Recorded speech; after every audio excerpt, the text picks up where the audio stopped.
तो आज हम एक रिपोर्टेड स्पीच के क्वेश्चन को देखते हैं कि कैसे आपको समझना है। बस में देखो, रिपोर्टेड स्पीच और एक नरेशन, ये एक ही चीज होती है। पहली बात इस चीज को आप क्लियर कीजिए। आपने कभी नरेशन का नाम सुना होगा।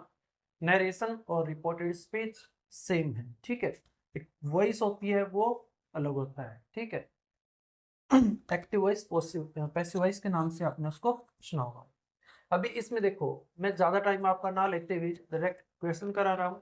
अगर आपको ये क्वेश्चन इस प्रकार से समझ में आए तो इस वीडियो को इस प्रकार से आप लाइक और शेयर जरूर कर सकते हैं, अपना कमेंट दे सकते हैं कि आगे इसी प्रकार की वीडियो आपको मिलती रहे। देखो, रिपोर्टेड स्पीच, ठीक है। इसमें जब भी आपके सामने एक ऐसा क्वेश्चन आएगा, 4 ऑप्शन आएंगे, उसमें आपको उन ऑप्शन का यूज करते हुए कैसे अपने क्वेश्चन को सोल्व करना है वो देखना है। देखो, पहले तो हम इसके अंदर गलती ढूंढने की कोशिश करेंगे, क्योंकि गलती ज्यादा दी होंगी। आंसर एक होगा, ठीक है। 3 गलत होंगे तो 3 गलतों को ढूंढने की पहले कोशिश करेंगे। देखो, एक क्वेश्चन दिया हुआ है, द टीचर सेड टू। आपने एक नियम सुना था कि सेड टू को टोल्ड में बदल देंगे। अभी उसको यूज मत करो, मतलब पहले समझो मैं क्या कहना चाह रहा हूँ। The teacher said to the students stop making a noise. जब भी आप रिपोर्टेड स्पीच या नरेशन के किसी एक ऐसे क्वेश्चन को देखें और 4 ऑप्शन को देखें, तो सबसे पहले इसके ऊपर काम ना करें, ठीक है। ये हमारी कौन है? रिपोर्टिंग वर्ब, ठीक है। और इस प्रकार से क्या हमारी ये reporting speech, reported speech, reporting verb, ठीक है।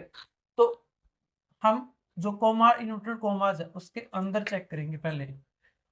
अब इसके अंदर जो ये स्टॉप से शुरू हो रहा है, ऐसे कुछ सेंटेंस है जो V1 से स्टार्ट होते हैं, उनको हम कौन से किस प्रकार के सेंटेंस में रखते हैं? उनको हम रखते हैं इंपेरेटिव सेंटेंस, ठीक है। जो इंपेरेटिव सेंटेंस होती हैं उनका जो हम चेंज करते हैं नरेशन में, उनको हम उसके सेंस के अकॉर्डिंग चेंज करते हैं, ठीक है। वो मैं आपको जब थ्योरी कराऊंगा तो उसमें सारी चीजें आपको अलग से लिखी हुई मिलेंगी, आपको समझा दी जाएंगी, ठीक है। तो ये कौन सा हमारा इंपेरेटिव सेंटेंस है। अब इंपेरेटिव सेंटेंस में क्या होता है, जो सेंस होती है उसके अकॉर्डिंग चेंज करते हैं। अभी देखो, यहाँ पर टीचर बच्चों से क्या रिक्वेस्ट करेगा? ये बताओ, क्या टीचर बच्चों से रिक्वेस्ट करेगा? बताओ, नहीं, उनको ऑर्डर देगा, है ना। तो the teacher ordered, the teacher ordered, the teacher ordered, the teacher said. तब ये तो हो गया गलत, ठीक है।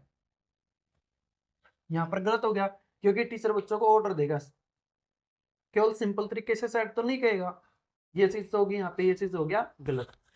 उसके बाद में इसको चेक करते हैं। The teacher ordered the student stop to making a noise. एक चीज याद रखना, जो हमारी ये रिपोर्टिंग स्पीच होती है, इसमें जो वर्ब होती है उस वर्ब से पहले टू लगाना होता है, ठीक है। उस वर्ब के बाद में नहीं लगाना होता, उससे पहले लगाना होता है। यानी to stop making a noise ऐसा होना चाहिए था। तो यहाँ पर ये भी हो गया गलत। फिर हमने इसको चेक किया, the teacher ordered the student to, यहाँ पर होना चाहिए था स्टॉप मेकिंग एन वॉइस, यहाँ पे टू है ही नहीं, ठीक है। अभी इसको चेक करते हैं। The teacher ordered the students to, ठीक है। स्टॉप, वर्ब से पहले टू मिल गया, to stop making a noise, ये हमारा हो गया राइट। ऐसे करके आपको और भी क्वेश्चन मिलते रहेंगे। तो देखते हैं अपने नेक्स्ट क्वेश्चन को। और अगर ये इस प्रकार से आपको स्पीच समझ में आ रही है तो इस वीडियो को लाइक और शेयर जरूर करते रहिए, ठीक है। तो ये देखते हैं अपने नेक्स्ट क्वेश्चन को। The mother said to her daughter, do not waste your time. एक मदर ने अपनी डॉटर से कहा कि वो अपना समय वेस्ट ना करें, ठीक है। तो यहाँ पर देखो, हम उसी प्रकार से इसको भी सोल्व करेंगे। हम पहले ऑप्शन में ये देखते हैं, जैसे कि मैंने कहा था, पहले आप क्वेश्चन को देखोगे तो सबसे पहले आप रिपोर्टिंग जो स्पीच होती है उसकी सेंटेंस को देखोगे।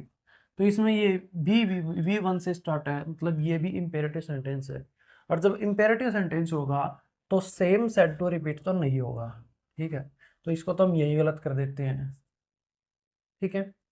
सेकंड कहता है the mother asked, the mother asked, the mother asked, मतलब ये आस्ट में ही हमने बढ़ाना है। The mother asked her daughter not to waste her time. इसको एक टाइम के लिए पेंडिंग रखते हैं, हमें कुछ इसमें गलती दिखाई नहीं, नजर नहीं आ रही है। एक टाइम के लिए इसको यहीं पर रखते हैं, आगे चलते हैं। The mother asked to her daughter. देखो आस्क्ड जो होता है ना, आस्क्ड मतलब जो हमने चेंज किया है सेंस के अकॉर्डिंग, उसके बाद में टू की वर्ब की फॉर्म नहीं आती है ना, टू कंजंक्शन में नहीं आता, तो इसीलिए इसको हम क्या करते हैं, गलत साबित करते हैं। ठीक है, फिर यहाँ the mother asked her daughter note. अब देखो जो नोट वाला केस बनता है ना, आपका आगे भी कोई भी सेंटेंस आएगा उसको भी ध्यान से देखना। जब नोट वाला केस बनेगा तो नोट पहले आएगा, ठीक है, ये वर्ब की फॉर्म बाद में जाएगी, नोट पहले आएगा। तो इन देख सकते हो आप, गलती तो इसमें नोट की वजह से तो है नहीं, लेकिन आपको आगे भी दिखाई देगा ना कोई ऐसा सेंटेंस नोट का, तो उसमें नोट पहले आएगा, फिर बाद में वर्ब की फॉर्म के हिसाब से काम होगा। तो इसमें क्या हो गया भाई, इसको चेक कर रहे थे ना, the mother asked her daughter not to waste your time. भाई यूर टाइम नहीं होगा भाई, ठीक ठीक है, क्यों नहीं होगा, क्योंकि आप इसमें है ना एक सन का रूल यूज हम करते हैं, वो क्या कहता है, 1 2 3, ठीक है। अगर सब्जेक्ट, इसके सब्जेक्ट को देखेंगे, अगर इसमें फर्स्ट पर्सन होगा, अगर हम रिपोर्टिंग स्पीच के फर्स्ट पर्सन को लेते हैं तो रिपोर्टिंग वर्ब के सब्जेक्ट के अकॉर्डिंग चेंज होगा। तो यहाँ पर जो ये हमारा यूअर है, ठीक है, रिपोर्टिंग स्पीच के अंदर यूअर हमारा, तो किसके अकॉर्डिंग चेंज होगा, ये सेकंड पर, ये सेकंड पर्सन है, यूअर कौन है, सेकंड पर्सन के अंदर आता है ना, यू यूअर यूअर्स यूअरसेल्फ, ठीक है, सेकंड पर्सन के अंदर आते हैं, और किसके अकॉर्डिंग चेंज होंगे, ये ऑब्जेक्ट के अकॉर्डिंग। अब इसमें ये सब्जेक्ट केस है, वर्ब है, ये ऑब्जेक्ट केस है, ठीक है, डॉटर हर डॉटर, तो यूअर डॉटर थोड़ी ना हो जाएगी। देखो एक ये भी चीज आप थोड़ी सी समझ के देखना, अपने आप इसको चेंज कर दोगे, समझ जाओगे जो मैं कहना चाह रहा हूँ। मैंने आपको ये कहा, जैसे कि आप और मैं एक ही क्लास में पढ़ते हैं, ठीक है, आप और मैं एक ही क्लास में पढ़ते हैं, और मैंने आपको कहा कि भाई मैं कल नहीं आऊँगा, मेरी छुट्टी मांग देना स्कूल में, मतलब मेरी जो एप्लीकेशन लगा देना, मैं कल नहीं आऊँगा, मैंने ये बात आपको 2 3 बार कह दी। आप स्कूल में गए, मेरी अटेंडेंस जैसे स्टार्ट हुई, आपने कहा कि सर अशोक ने वो कहा, ये कहा था कि वो कल नहीं आएगा, मतलब वो कल नहीं आएगा, यानी इस प्रकार के आपने वो नाम यूज करके और मेरी एप्लीकेशन लगवा दी। अगर आप उसी बात को कहोगे जो मैंने कहा था, उसी बात को उसी टाइम कहते कि सर मैं कल नहीं आऊंगा, मैं कल नहीं आऊंगा, तो किसकी वजह से काम होता, वो जो आप बोल रहे हो स्पीकर है, तो गलत हो जाता है ना, वो चेंज थोड़ी ना हुआ है। आपने उस टाइम तो चेंज कर दिया, हिंदी में आराम से आपने चेंज कर दिया, मैंने कहा कि मैं कल नहीं आऊंगा, और आपने मेरी छुट्टी मांगने के लिए कह दिया कि वो कल नहीं आएगा, आपने चेंज कर दिया। लेकिन यहाँ पर भी तो चेंज करना पड़ेगा ना, ये तो इंग्लिश है, हम इसमें थोड़ा सा, अब हमारी मदर टंग लैंग्वेज ये नहीं है, उस वजह से हम प्रॉब्लम में आते हैं थोड़ी सी, ठीक है। तो आप मेरी बात को समझ ही गए होगे कि यहाँ पर जो ये सब्जेक्ट है सेकंड पर्सन में है हमारा, वहां पर तो इस ऑब्जेक्ट के अकॉर्डिंग चेंज होगा। अगर ये थर्ड पर्सन में होता है तब उसको चेंज नहीं करते, ठीक है। तो यहाँ पर योर टाइम नहीं हर टाइम होगा, इस वजह से हम इसको क्या गलत साबित करते हैं। अभी देखो पहले हमने गलत साबित कर दिया सेड की वजह से, ये कर दिया आस्क टू की वजह से, और ये गलत साबित कर दिया आपने यूर की वजह से।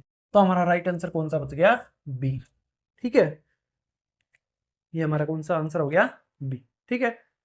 देखते हैं अपने थर्ड क्वेश्चन।